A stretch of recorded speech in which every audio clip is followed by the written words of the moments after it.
कानून अपना काम कर रहा है। उनको गिरफ्तार कर लिया गया।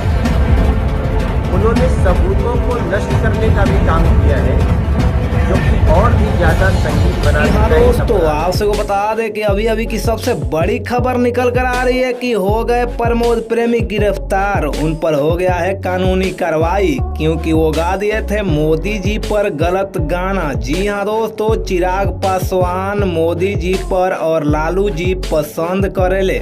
जी हाँ दोस्तों, लालू जी पसंद करेले और मोदी जी चिराग पासवान बेच रहे हैं चोली।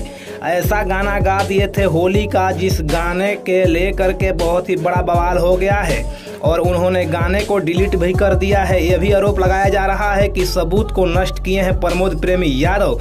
जैसा कि आप सभी देख रहे होंगे कि प्रमोद प्रेमी ने कहा है कि मैं गाने को डिलीट भी कर दिया हूं। तो आपसे कमेंट बॉक्स में कमेंट करके बताइए कि आपसे क्या लगता है, प्रमोद प्रेमी सही है या गलत।